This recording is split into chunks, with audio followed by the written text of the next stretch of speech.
Good evening, ladies and gentlemen. I want to welcome you to your favorite show, and this is not going to be an ordinary show because we've got Women's Day coming up tomorrow and we want to celebrate women. However, tonight here at the Pearl of Africa Hotel, we are lucky to have a lady who is a bit more than your average lady. She's a powerful woman because she's a woman in uniform. And we're going to talk to her about women being women's biggest enemy. Polly, welcome to the show. Thank you. Good thing is you're not a stranger. You've been here before. We've had very interesting discussions with you. You're looking lovely. Thank you. As always. As Stefan mentioned earlier, and thanks especially to your team. when you're in uniform. I enjoy this show. Can anyone spell the word? Peter is using it, but he can't even spell it. Anyway. Moving on swiftly. Now, we're going to start with you because we are celebrating Women's Day. It's coming up. This whole month, which is my birthday month, is about women. And I celebrate women because, as you mentioned earlier, women have come from very far. But it's often said that women are being brought down by women. Yeah. What are your thoughts about that? Thank you very much, and allow me to say an early happy birthday to you. Thank you. And also an early happy International Women's Day to all of us. Yeah. Because we know that the men out there are celebrating with us, just as the men here are celebrating with us. It's true that we have come from a very, very long way. And Collins, you're just the funniest. He's just the funniest person. But despite the long way we've come, we still want to make it to our destiny, and the women have a very powerful destiny to change the trend that is in our country, that is in the world as we see it today. And as women police, we know what we are supposed to do, but how to get there is what has been the question. So we want to support women who are in civilian, want to support women who are in the forces. This is not something that has that is beginning today. No, we've seen women struggling from the grassroots.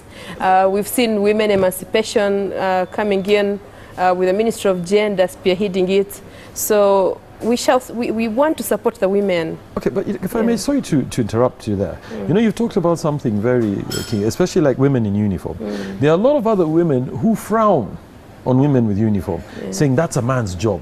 Okay. Actually, men find it very interesting dealing with women in uniform, because not in a bad way, but women in uniform are more trustworthy than some of these men. So, but then other women have a problem with that. What is that about? I think that's not the most important thing. Well, we have people who say that women in uniform are not marriage material. Exactly. Women and in it's uniform. Women who say those things. Yeah, we get to hear all that. But it hasn't stopped us from being women in marriage and having children and bringing them up to become the best that they can be. I know someone here who is married to somebody's daughter. And that somebody was in uniform. So really, I want to say that.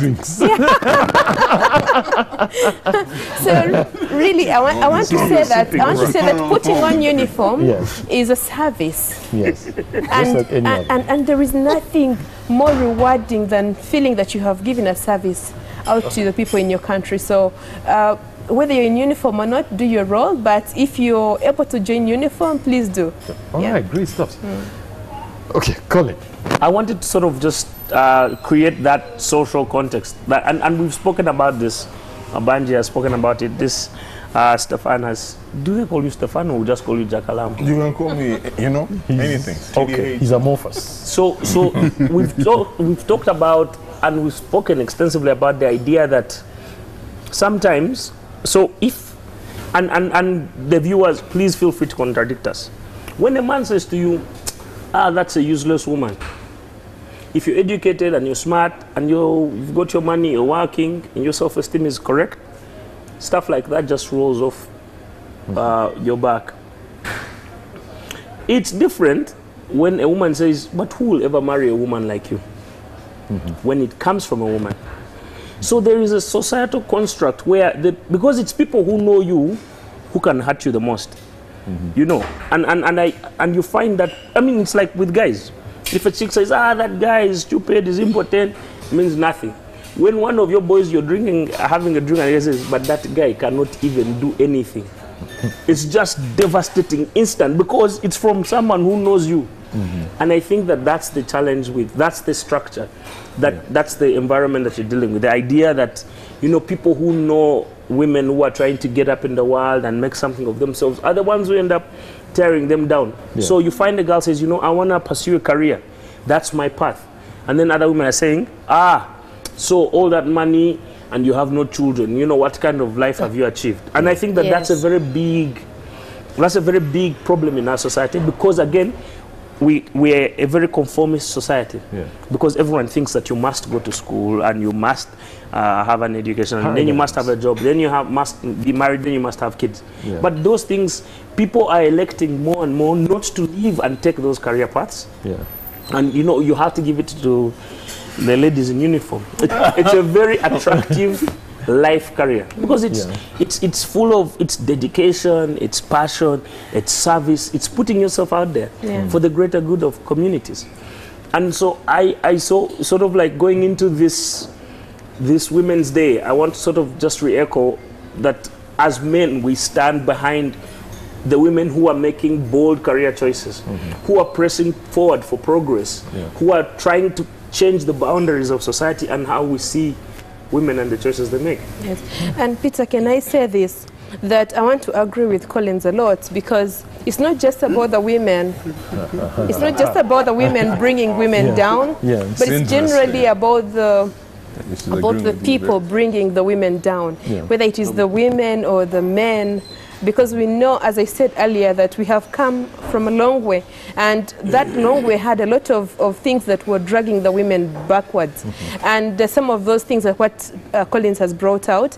But we don't want to say that that's what we are looking at, because if we were to look at that only, then the women wouldn't even be where we are today. But we have made milestones. Women are at universities, women are graduating, and we have not come this way alone. The men have been with us. And that's why, as the forces, we are saying we're not leaving the men behind. Even when we were selecting activities. Men do feel left behind. We are not going to leave you. Then I'll tell you what, Yes. and I'd like to hear from Banji. I agree with you 100%. We've made tremendous strides. I know what my mother had to go through to be able to get a higher education. It was a struggle. To raise a stubborn child like you. No, that was easy. I mean, just use, what did you call it? That's it. That's all you need. You spare the rod and spoil the child. But you see, the thing is, and Banji, as a behavioral scientist, you need to tell us, are the issues that we're having where we are saying there's certain things that women can't do, there's certain things that men can't do, are they just based on fear? Such that, for example, I know, and I heard this was a practical example of something that happened in Kenya. There was a Swedish NGO that wanted to, it offered to drill boreholes and build a pipe water system for a village in Western Kenya. And at first of all, these guys said, no, you have to consult the old folk. When they did, these guys said, they've had a meeting, they said they don't want the water. They don't want pipe water in their village. And when they asked why, they said, what will their wives do? Behavioral science is a very complex field. Let me look at it from the perspective of power. And I have chosen to use power because we are with a powerful woman. And tomorrow it's all about the power. Now, the society is constructed around power. And power is in such a way that those who have it want to keep what they have, and they want more of what their neighbors have. Whereas those who don't have it want more. So when you look at the scenario of women and men, most of the men would prefer that the women remain in the current status, or even worse, so that they retain the power. They amass this power and then use it to dominate the ladies. So it is the same thing again which applies to the women who pull their colleagues down. Because Paul here is in a position of power. And there, I'm sure she normally gets phone calls of friends, how can I join this, how can I join you? She may choose to close the tap of power and say, He used may. May. It's a very Yeah, she may choose. I like the may It's there. hypothetical. Yes, she may choose to close the tap so that she remains up there, and the rest of the women look at her as powerful. As a god. So it's all about power. But going back to what you asked, there's also the psychology of fear. What will happen if my wife is very powerful? If my sister is very powerful? If my mom is powerful? What will happen? So because of this, you find that a section of men, especially who fear power, who know what they have used power for, and they don't want the women to have it, so they will try to pull the women down. So some men are afraid that they will be done too. The things that they did to others. Yes, because if I may continue, Africa is what we call a patriarchal society. Actually, most of the world is a patriarchal world, where it's the man, it's the father, it's the man who has most of the power. Look at Donald Trump. Yes. So when men think of losing this power and transferring it to women, it's very scary. It's very scary, and because of that fear, okay, because of that fear, then they would prefer not to share it. And but before you bring in, maybe before you bring in Stefan, the other thing now maybe is also about, especially when it is woman to woman, sometimes it's about jealous. Competition. Let me use the spirit of capitalism. It's about competition. Where if a woman is already powerful, or she's attempting on the path of being powerful, her colleagues are working around the clock to bring her down. Yes. Because why does she be powerful and me I remain oblique? Why is she leaving us? Yes. Where is she going? Where is she developing wings when I cannot fly? So I will do everything I can as a woman to bring her down. Now, before we get there, I want to ask Stefan, do you think those fears are genuine? Because you see, fear doesn't come from nothing. There must be a threat. This comes, it boils down to what I call patriarchal conditioning. Women have been conditioned to not to like each other, to always blame each other. I'll give you an example. When a man cheats on a woman, most of the time you'll see, or you'll get the women fighting amongst themselves, you know. No one ever attacks the guy. This is a control thing, you know, like he said, you know, it's all about control. And it's a patriarchal conditioning, you know. Women, as long as, you know, women are fighting, you know, between themselves, then it's fine. It's all about, you know, the way we have raised that young girl. You know, we have raised her to always compete with the other woman, not to compete with a man. But I also know of women who actually stand up to the husband and tell her, you know, I know what you did. But that's a new thing. Yes, and I am happy. I'm happy for them that they can. So going back to the idea of competition, and we discussed this a while ago, but someone once said that when a woman dresses up, and she's going out for a good evening, and she dresses up, and the tea with the makeup, everything, when she walks into the room, she has two target audiences. One, every guy, and two, every woman. Because it's about the competition. It's one about attracting, but it's also about the competition. Whereas when a guy looks nice, he just wants to be seen, you know, by women. He's not sizing up other guys to see who's looking. Because guys don't feel threatened. Whereas, you know, if a really hot chick walks into a room, other women feel like, you know what, my power is going. All of a sudden, I'm not the hottest person. So the men don't feel that way? I'll give you... Men realize that they have limitations. And so they institutionalize the patriarchy. They conform to them. Yes. I'll give you an example of a research that was done on social media in regards to... Your research is it's in regards to the people that use, you know, words like hoe, slut. You know, most of the time you'll expect that the people that use these words are men, as in when referring to other women. But the research came out that the people that use these words the most are actually female. Yes. You know. Describing other females. Yeah, describing as a other way female, of you know. disempowering them Bring and pulling them down. Yeah. You know, usually I don't agree with Stefan, but that one I agree with him. You never hear of a man saying, oh, that woman is a Malay. It's always women who go say, that Malay of yours, and I don't know why it becomes yours. Now, That's when you come we are here at and the you don't Horn of have Africa, Chair, and we have to go into a break. In case you just joined us, go to our social media pages. The hashtag is NTV Oh, but the Men. men do. Let's engage in the discussions that are going there. Also on Facebook. Don't go anywhere. We'll be right back after the break. Welcome back from the break. In case you've just joined us, we are in the middle of our special edition, which is about women, geared towards Women's Day, which is just around the corner. Now,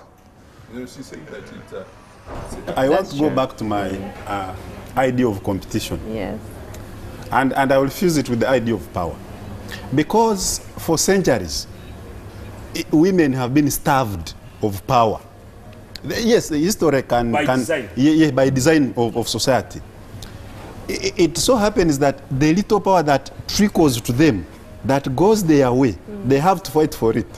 So, by survival instinct, by design in order to survive, women to survive and grab that little power that goes to them, they will do everything they can against their fellow woman. And that's why Stefano's example comes in.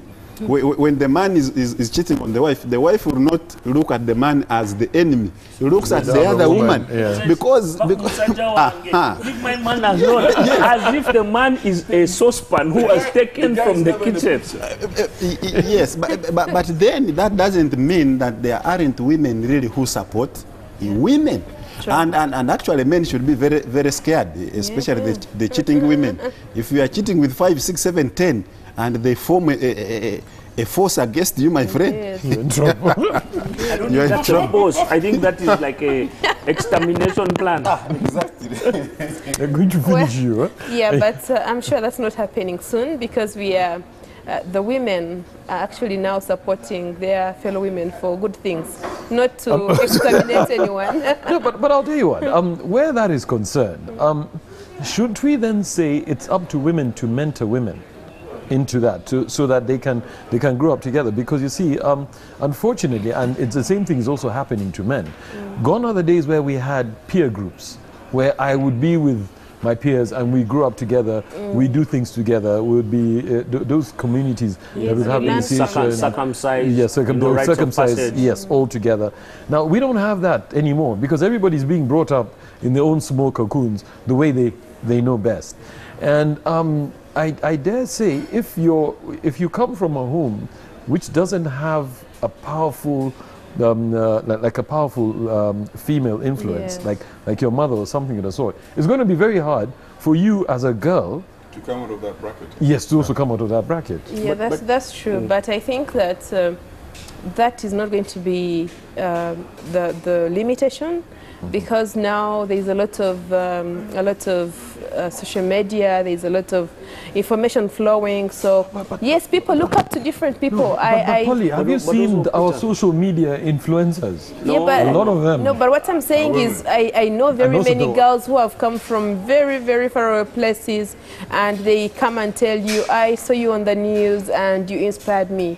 So I know that we need people close to us to inspire us, but I think that girls now are being encouraged to look out for what they want, and if what you want is far away from you in the US, but you can see it and know it is positive for you, then you go for it. And that's why we are now supporting all the girls, whether through education or through other activities. We support them so that they pick somebody whom they can look up to, who will form their future. I feel like, for women to come out of this bracket, you need to come out of this mentality of being treated like a special needs group, like we are lame and whatnot.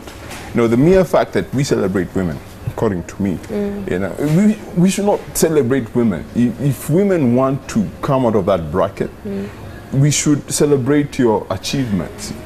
We should not have these special needs like arrangement where we have one day where we celebrate, you know, women. Okay. So That's my opinion.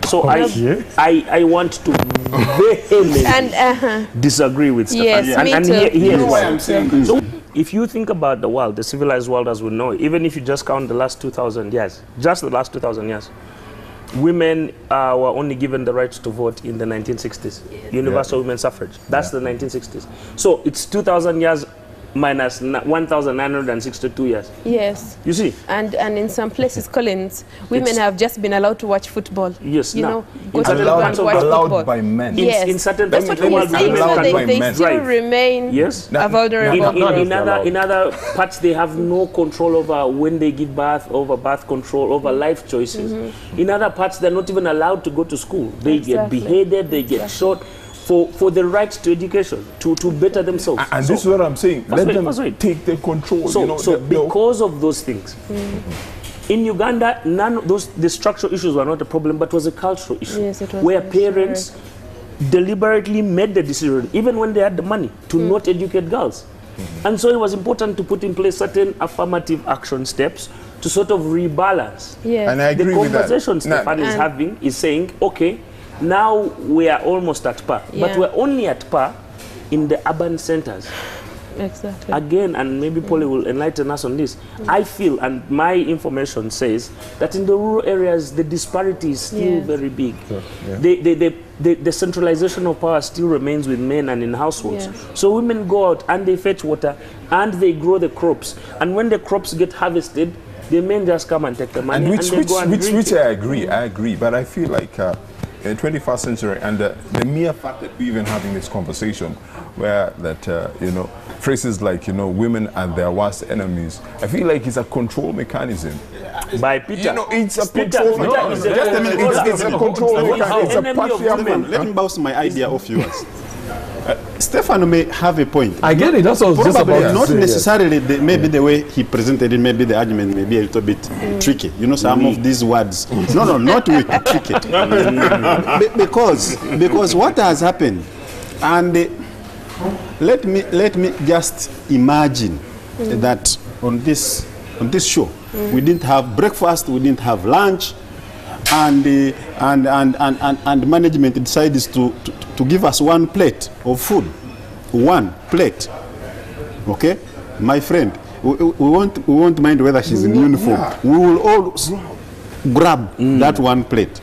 So what has happened is that because over years women have been starved of opportunities, the few who grab these opportunities, the few who grab, there are some who grab these opportunities and they want to keep them for themselves. And then they become a problem to the programs that society is trying to use to equalize between men and women. I just want to add something small, not to add, but just to say that is a function of greed, not a function of women. No, those are just greedy people. You know, it's like politicians. There are some good politicians, but most of them are generally rotten. Yes. But I somehow want to a little bit depart from Stefano's argument that really when you have a disadvantaged society in which women really and especially our women are in such a way that a number of them are not educated, especially in the rural areas. Even when they are educated, when for instance, because when you look at this power disparity, you must also look at the biological function. Okay, the biological function is that, and men have used the biological function to control women. That now you are pregnant, you can't go. We can't deploy you, or you cannot do this. We can't employ you as a site, a worker at a construction site, or you will not drive this taxi because you are pregnant. Who tells you pregnancy has to do with me controlling the motor vehicle? It's not sickness.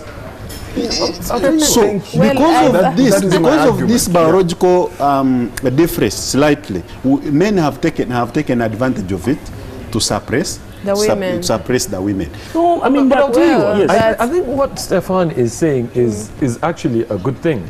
He's saying now we, instead of I stand to be corrected, even by everybody out there. What I think he's saying is that, all right, so we are supposed to be empowering women, all right. Then why do we have one day set aside where we say we're celebrating women? Shouldn't we celebrate women every day of our lives? Yeah, but every day cannot be a public holiday. No. And we want the public holiday. If you take it away. Now, these are the men who are doing it for their own selfish reasons. I think I also agree with Collins, Peter, because I know I'm agreeing with Collins a lot. Somebody's trying to ask. I know, it's so scary. But you know, what I would like to say is, Peter, that yes, that's our idea that we should celebrate women every day, every hour, every minute and every second. Yeah. But if it's not happening, can we have this day? For us, we are saying this is only a beginning. Not every child starts by running. There are not children who actually start by running. They must crawl and get there. So we are saying the women have come from a point where they didn't even crawl. They are crawling, now they are sitting, they're going to stand, and we are happy. So can we see them, just like the way you're running as men, can we see the women also running? But then, Polly, don't we run a risk of saying, just hold on, don't we want to run a risk of saying, we've got this one day which is called Women's Day. So it means the rest of the days in the year, the other 364 days, there's a possibility. There's a possibility too, but there's also a possibility that if we didn't have this day, the women could be completely forgotten, so like they were completely forgotten. I just want to respond to Peter. This pedestrian thing, yes, exactly. Where you come out here and you bring your P2 brain and you say, isn't there a risk? That's not fair. You know what I'm saying? Like it's so lame for you to come out here and say that people are so shallow. They will say, because we only give them one day, every other day we must just. Let me ask you, no, but isn't that what is happening? That's one. But it's also Peter, okay. If you find a man, and if my fellow men are out there and you are agreeing with Peter's kind of reasoning, which Colin has called pedestrian, amateurish, B2, now the people who come from urban centers are called village-ish, okay? It's really pity, because the idea is, I want to throw it to men out there. If you're married, you wake up beside the woman. Yeah. Every day. Every single day. If you're a father and you have a daughter, a woman will greet you in your house. Good morning, Dad. Every day. Those of us who are lucky and our mothers are still there. Every day you'll make a phone call, wherever she is. How are you, man? Exactly. Those are women. You'll jump into a taxi. Those are women. So this tomorrow is just commemoration, a reminder, okay, that we need to celebrate. But otherwise, every day is a celebration. Otherwise, if we don't celebrate women, then we are actually thinking like our ancestors. And I want to reflect that to, there's a time we had the show, you remember I said that the challenge with especially the African man is that the times and the society have changed. But the philosophy of the African man has remained like the one of his great-grandfather. Okay? Yeah. His great-grandfather put the position of the woman in the kitchen, in the house, in the garden. You understand? To raise children.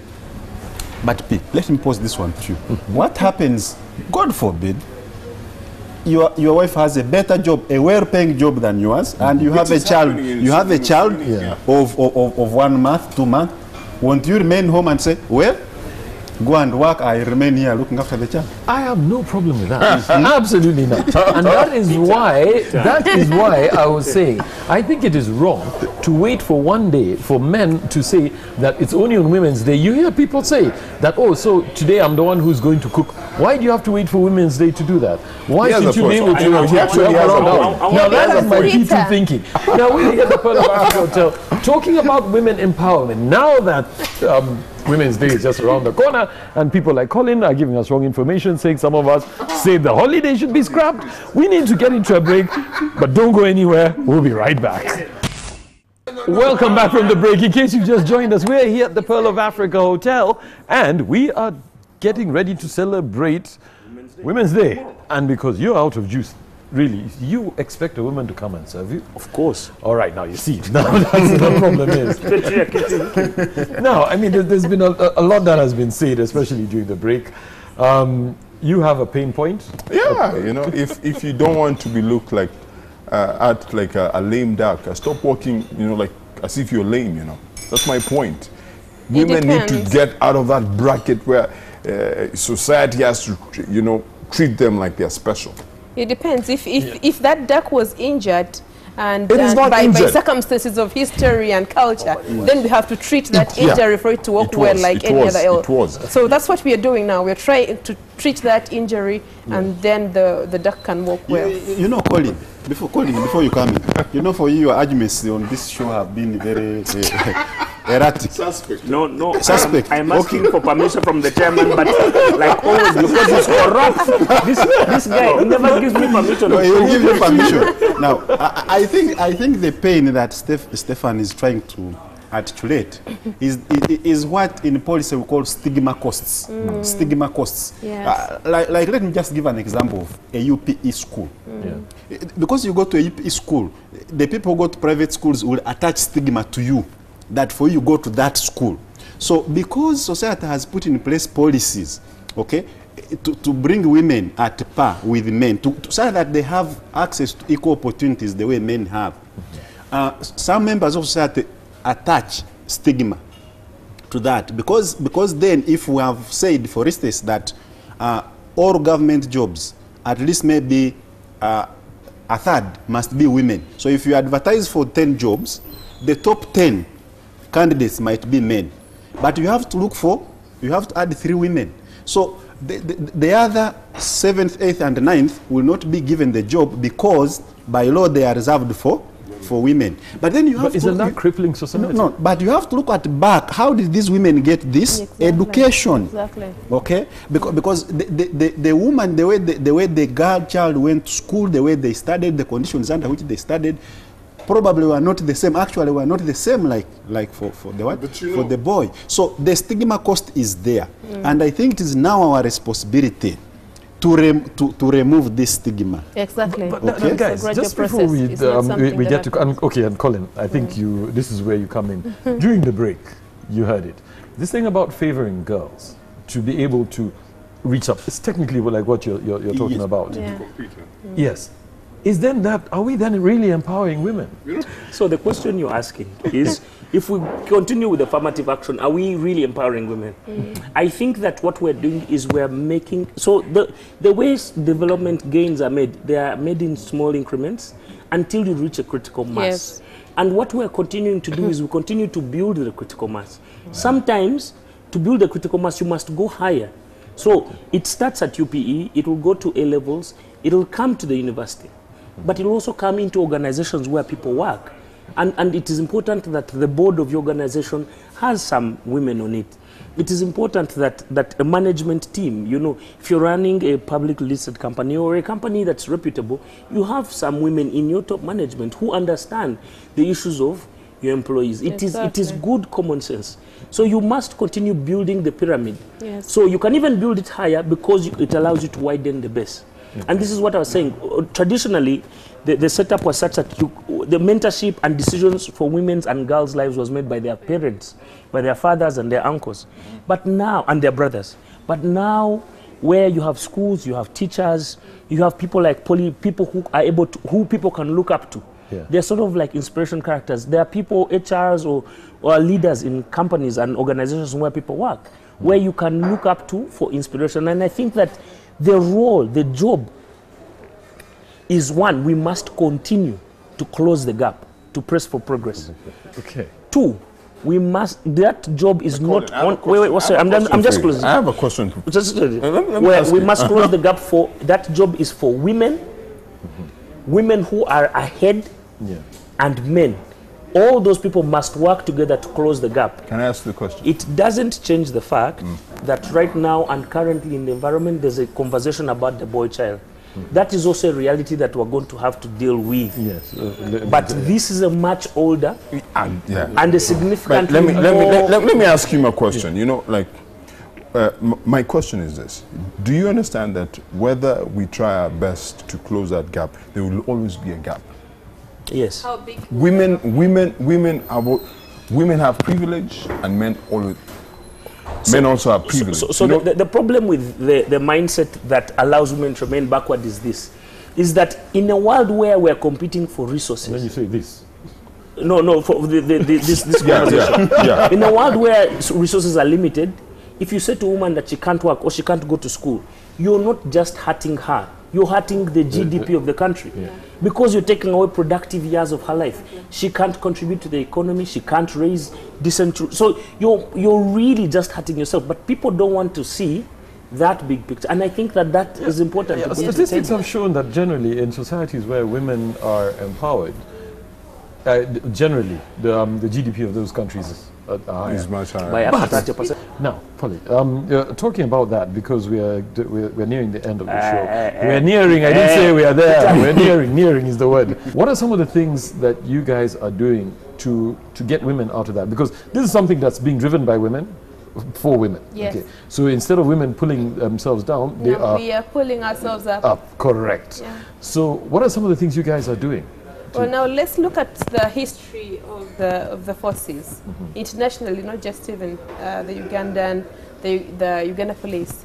The history of the forces that they were male inclined. I don't want to use dominated, but really that's it. They were dominated by the men. And when we come very close home, even the shoes that they would make would be curtailed for the men.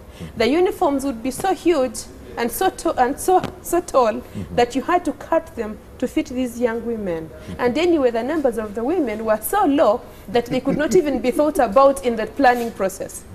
And the picture has not changed very much. It still remains the fact that we have very few women. If I talk about the time when I was recruited in 2007, we were about 45 women. In the entire force? Yes, in the recruitment, the group that was recruited. The cohort, yes. And the total number of the students was 500. So you can imagine that we had to try to excel to actually be recognized.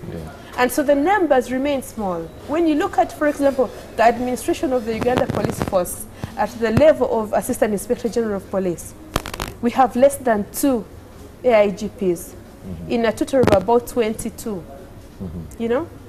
So the numbers are very low. That comes to the commissioner level, comes to the assistant commissioner, superintendent level. If you look at the ones we have in the office of DPC, we have about less than 10. And we have a DPC per each district. Over 117. You know? So we still have very, very few. Would the police force be able to provide a different service if it had more women in it? That's what we are saying. I want to sort of ask you. That's what we are saying. We are saying that we want to give these women a chance and a better opportunity, an equal opportunity to also showcase what they can do, whether it is at policing level, at administrative level, at decision-making level. We want to see these women actually coming out and doing these things. And if they don't do them, we judge them as them having failed on their own, not because there are circumstances that are bringing them down and all that. So this association was a baby, it came to the thoughts of the women, and it didn't necessitate whether it was the higher, the women at the higher levels or the women at the levels. The women came together and put this thing together. Is there any angle of economic empowerment in the association? Yes, actually we are looking at that. We are looking at all those things. We're looking at empowering you economically and otherwise. Even when it comes to agitating for you to be promoted, if there are any issues as to why you're not being promoted, we want to listen to them, and if we can have a way of pushing for it through that avenue, then we shall do it. And we're saying that this will be more power to the women. And we're saying that if there are any other issues that we can address through our association, whether it is issues to do with the public, but which can go through us, we will take them on and see how we can address them. So this is going to be a win-win situation for the women in police and also for the community, but also how can we tap into the projects that are available in government and otherwise. So we want to engage our women. So I think I picked one fundamental how can I call it? A bone. I don't know whether to call it a bone, whether the bone is a good word. You know, this English warranted bone speaking English. But the most important message I've picked from your narration is the fact that now you are coming together. Yes. And I think this is what Colin partly has been laboring to put Trying forward. to explain. That But it's English. English. Yes, yes. To put forward. Because the whole argument is if we go back to his argument of our society, the past society, who was looking after the interests of the women? It was the men. Okay? Collectively, the men would sit and say, the brothers, sisters, and uncles say, you do this, you get married To that man. to that one. And you didn't have a say. So when you come together, No, but and sorry you to have- interrupt, but this will be Yes. your parting shot, right? See? oh no. Yes. Which I like, you know, which I But like. you're already going the So right when path. when you raise your interest as ladies, your own interest, then you can market it better. You can market it well, and then the other ladies will be able to buy in.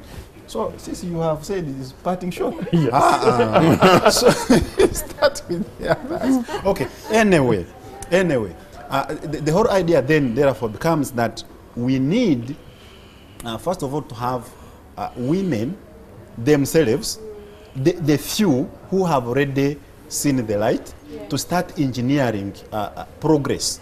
Okay, start engineering progress. And the second argument I want to put forward is to start from an early age. Your daughter is 1 year, you start from there.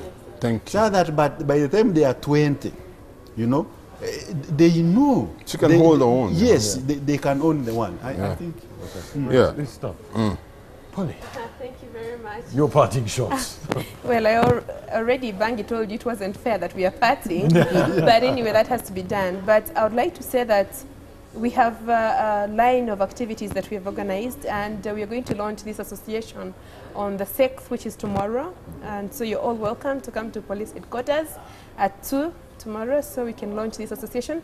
And this is not just us, although it is for police women, but it's for all of you, for everybody. When we are empowered as police women, you're all empowered with us. And we hope that we will see more and more progress, and we shall see more and more fruits coming out of this association, as well as supporting all the women in police. I know quite a number of things have been said about the women in police, and we want to say that these things can change. And from the beginning, you said that women were pulling women down, but the actual icon and the actual basis of this association is that we want to fight that. We don't want that. Thank you. And so we want to support our women. We want to pull them up. For those who have been able to go up there, we want to see them doing something to support their friends. And they're willing. That's the good thing. We have a lot of willpower from the association, from the police force itself. We have also got support from the management of the police. We also want support from the public, and that's why we are engaging the public. But we want to say that as women police, we are here. We have availed ourselves to your service, and we want to see Uganda different because of our input. Great stuff. And thank you very much for hosting us. Yeah, good to have you here. Colin, your parting shot. The beard is even grown longer. I know, right? What's happening? Like some of these shows, like you're here Are you for 1 stressed? hour. By the time you're done, you've aged. Yes, there's that too. We need to pray for courage. The courage to face our parents and our societies and our cultures and challenge them on some of these backward things. You people, like, you can be here, and we say this a lot. I say this a lot. I work in advertising, and we say you can see a guy, a nice, you know, well-dressed man like Peter, and then you find that Peter uses charcoal at his house. Like, you know, no, just to cook. You know, you're thinking, you know, how can a guy like this, like, no, I use the charcoal for cooking beans. You know, just, so anyone can have those local tendencies. Peter, you have charcoal, right? Or you have like firewood. Sorry, I have charcoal. No, I'm just saying. And in your organization, wherever you work, be careful of those people. You can see them. The guy is a manager, finance, or is the managing director, but they never allow you to use the nice cups until they say, we have visitors. Then they send the HR and say, you go and bring the nice biscuits. They bring the nice cups. That's when they bring out the nice things. Those people, how they run companies, that's how they run their households. That same backward mentality of nothing nice must come unless there are visitors, so we don't get ashamed. We must find the courage to fight these things, to fight these mentalities. Because these are the things that are taking us back. If a guy says we cannot eat on nice plates, it means us in the house, we're not deserving of nice things. That's the same guy who's going to say, but you know what? The girl, I don't need to fight as hard to get my girl into a good school. Where she falls is where she falls. But for the boy, they beg, they bribe, they do what? They do everything. We must fight those things. And even in our work environments, we must fight for equal promotions, equal opportunities, assignments on projects, and promotions. Because when we find that courage, we're not just changing for the women, we're benefiting the whole of where we're seated. Yeah, great stuff. Basically, I'll finish by, have you watched a movie called Black Panther? Yeah, Black Panther. Forever. And we have a group of women who are, we need to start looking at women as able beings, not as needy people. Women that can do their own things. And like he said, when women come together and they actually push their agendas, it is more, as in we understand them better. Now, ladies and gentlemen, it has been a great evening. We have been talking about women and empowering women. It's upon all of us to raise women up. Women? Yes, definitely. And men, it's all upon you. Don't forget, this is your show. Go to our Facebook page, like it, engage in the discussions that are going on there. You can also engage with us as individuals on our Twitter handles. It's right there on your screen. Have a good night and have a happy Women's Day. God bless.